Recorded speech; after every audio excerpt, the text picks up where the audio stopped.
Ginastusan ito ng gobyerno. Ang nagpa-charter flight, sila Marcos. Ang gobyerno. Therefore, ang ICC hindi gumamit ng resources.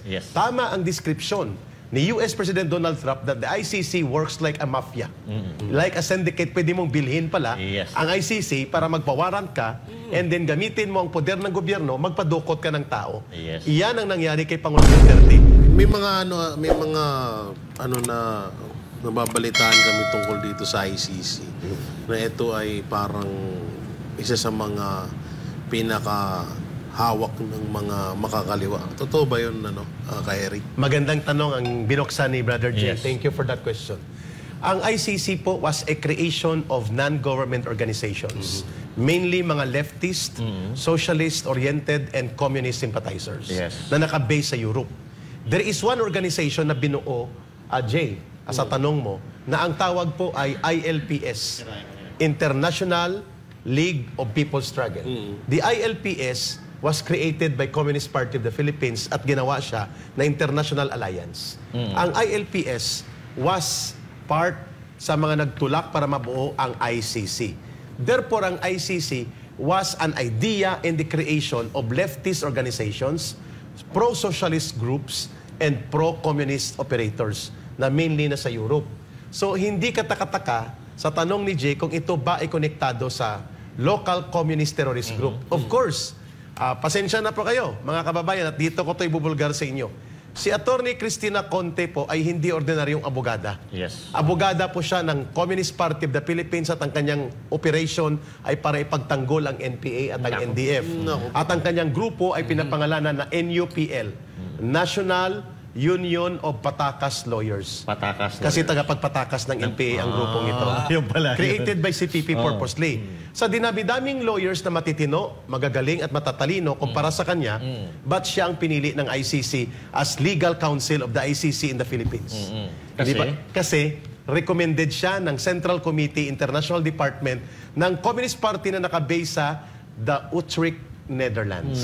Katabi lang ng Hague, Netherlands. Kasi kung matatandaan kasi natin kay Eric, hinihingi noon ng Pilipinas itong si tatay ni Marcos. Kilala mo yung pangalawang tatay ni Marcos? Si Joma. Si Joma Sison. Mag-ama pala yun? Mag-ama yun. Mag-ama sa pagkabupols. So, yung tatay ni Marcos na si Joma Sison, hinihingi pero kababayan niya yun, Ilocos eh. Hinihingi yan noon ng Pilipinas. Ayaw ibigay ng ICC. Ayaw. Kasi nga, ang mga sinasabi nga daw dyan na yan ay konektado sa kanila. NPA. And correct si Brother Jay, the ICC is a political instrument. It is not an objective court. So therefore, ang kanyang simpatya ay papunta sa mga kaliwa. Ngayon, ang sinasabi natin, when Joma Sison was still alive, nandyan siya naka-base for almost 40 years. Nagtago sila dyan sa Utrecht, sa Netherlands, sa Belgium, sa Norway, sa Germany. At itong mga lugar na ito ay malakas ang communist operations international. Hindi maipabalik si Joma Sison in spite of the war against humanity, crimes against humanity, na kanyang kasalanan sapagkat hinaharang siya. At hindi tayo makapagsampa ng kaso sa ICC against Joma Sison sapagkat nandun po ang pagharang ng mga grupong sympathizers ng grupong CPP, NPA, NDF. So the biggest winner of this, dalawa. Ang biggest winner sa nangyaring pagkakadukot at iligal na pagkakadetini kay Pangulong Duterte, maliban kay Marcos at kay Romualdez, na sila ay mawawalan na ng malakas na threat of political opposition dahil wala na si Pangulong Duterte physically at isusunod nila si Vice President Sara Duterte to consolidate power. The biggest winner dito po sa isang napakalaking pagtataksil at pagkikipagkonsabahan ay ang CPP, NPA, NDF. That is the reason nationwide sila ay kumikilos at nagpapalakpak para magparada sa pagbubunyi sa nangyaring pagkadukot at iligal na pagkakadetini kay Pangulong Duterte. Mga kababayan, hindi na po ito legal debates, no? Wala pong pagdududa, walang pag-aalangan, idinideklara po ng mamamayang Pilipino na iligal na pinadukot ng gobyernong Marcos at ng kanyang mga tauhan gamit ang Philippine National Police. Ang nangyari pong pagkakakuha kay Pangulong Duterte noong March 11 ay isang kaso ng rendition. Ito po yung hindi nila nagawa kay Pastor Kibuloy. Yes. Kung nakuha nila si Pastor Kibuloy noong, I think, unang linggo ng September, it was a prepared rendition. Yes. May mga puti, may mga Amerikano nakaantabay, and then may mga nakaantabay na eroplano na doon sa Davao Airport. Rendition, mga kababayan, is a process of kidnapping without admitting na kinikidnap pong isang tao. Yes. So wala pong doda, walang debate dito. Kaya nga hindi dinaan, Coach Oli, Master Judea, and Brother Jay, hindi na annotate Yes. ang warrant of arrest kasi nga hindi nila naipakita. It is basic procedure na hindi mo pwedeng escape o lagtawan. Kapag may dokumento ka galing sa abroad at gagamitin mo sa Pilipinas, pinapa-annotate yan Yes. sa Department of Foreign Affairs, minimum, maximum, pati sa Department of Justice. So, ibig sabihin, illegal. Illegal. So ito ay isang rendition. Tama po ang binabanggit ng Vice Presidente na dinukot si Pangulong Duterte at illegal na nakadetine sa ICC headquarters sa Netherlands. Pangalawa, gusto pong diinan namin dito na ito isang malubhang pagtataksil. This is a height of betrayal. Kung nasa digmaan tayo, treason ito. Yes. Ibig sabihin, inuna ni Marcos at ng kanyang gobyerno ang kapakanan nila sa interes na manatili sa politika at poder upang gamitin ang isang instrumento na bugus. In as far as ICC is concerned, to the Philippine interest, mga kababayan, bogus po ang ICC. Bakit? Sapagkat March 2019, wala na tayong treaty obligation sa ICC. Tayo po'y kumalas na dito. At ito po ay kinilala na ng Korte Suprema na valid po ang pag-withdraw ng Philippine government under the former President Duterte when we did our withdrawal on March 9, 2019. So therefore, hindi po pwedeng gamitin ni Marcos ang illogical at isang distorted, baluktot na uri ng pananaw na hindi siya kumikilala sa ICC, Brother Master Judea and Coach Oli and Brother Jay, pero ipinatupad niya ang isang bogus na order in the guise of cooperating with Interpol. At ito ay pinuna ngayon, mga kababayan, ng isang dean ng Far Eastern University College of Law, si Attorney Tristan. At sabi ni Attorney Tristan, ay ito ay isang pagbibenta, sell out of the national sovereignty, and ito ay isang height ng pagtataksil. Yes. At kaya nakikita natin ngayon na gumagalaw ang taong bayan, particular sa Mindanao, and we're hoping that this will develop into a full-blown national resistance and condemnation against the high treasonous or betrayal acts of Marcos against the interests of the Filipino people beyond kay Pangulong Duterte na pang-usaping ito. Yes, Coach Oli. Ako, pasimplihin lang natin, hindi na, wag na natin pag-usapan kung ang pagkakahuli kay Tatay Digong ay constitutional, legal, or illegal. Sa akin lang, napaka-importante na lahat po ng aarestuhin ay dapat dadaan sa korte. Kailangan ang warrant of arrest, korte po. Kasi magkakaroon tayo ng problema kung ito ay itatago natin sa pangalang ICC. Itatago natin sa pangalang Interpol. Pasisimplihin ko ang halimbawa. Pagkalaban mo sa politika, pwede mo nang padaanin sa ICC. Bigyan ko kayo. Si Ben Tulfo.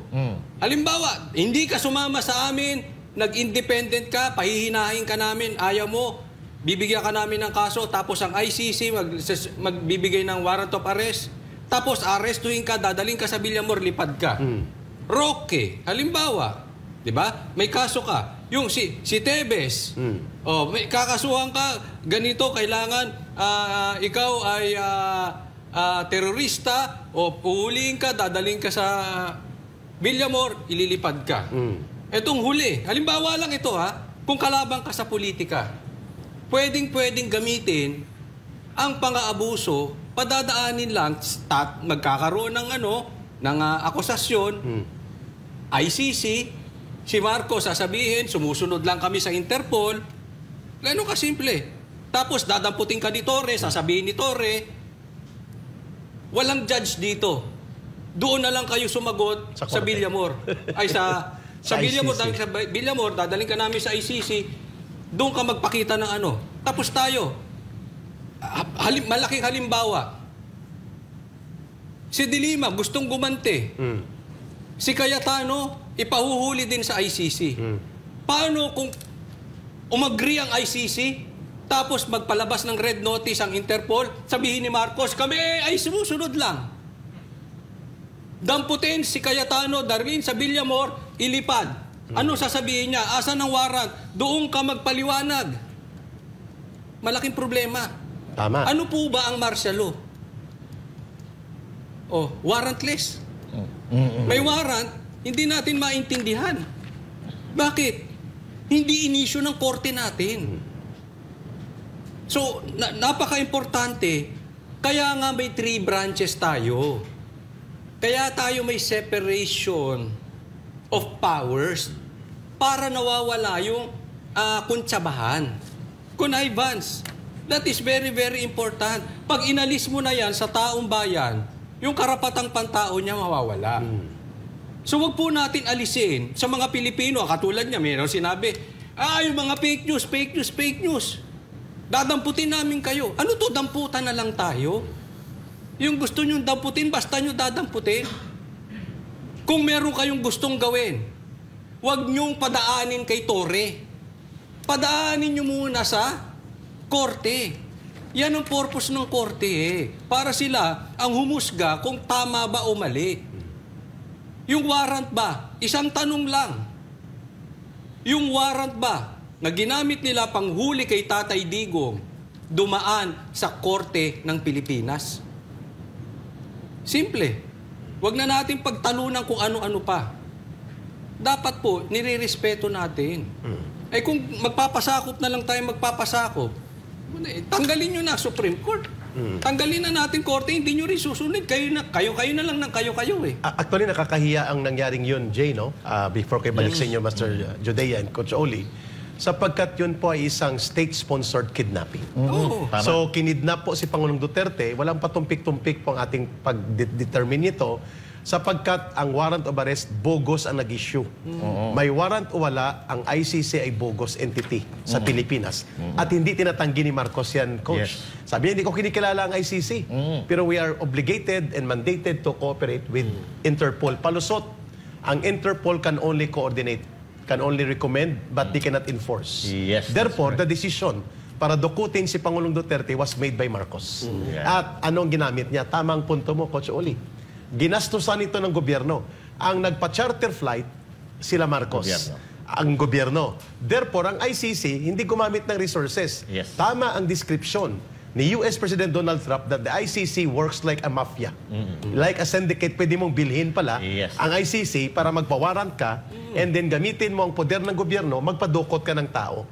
Iyan ang nangyari kay Pangulong Duterte. So therefore, every Filipino na sa tamang pag-iisip at may matinong paninindigan sa pagmamahal sa bansa, tayo ay may katarungan, Jay, Coach Oli, and Master Judea, na ipanawagan ang agarang pagbabalik kay Pangulong Duterte sa Pilipinas without any condition at i-terminate ang illegal na pagkakadetini sa kanya sapagkat from the very start it was an abduction, a kidnapping known in that context of rendition. Pagdukot po yun. Illegal. Jay. Dugtong ko lang bago natin pa. Maiksi lang. That is, actually, that is very, very dangerous. Dangerous. Yung questionable ang warrant of arrest and search warrant. Dadamputin ka lang, tapos itatapon ka. Saka ka na magpaliwanag or papasukin yung bahay mo, isi-search mo. Kaya nga ngayon, nakabantay sila sa bahay ni Mayor Baste eh. Mula pa kagabi. Oh, di ba? So, tapos ano sasabihin sa'yo? Walang judge dito.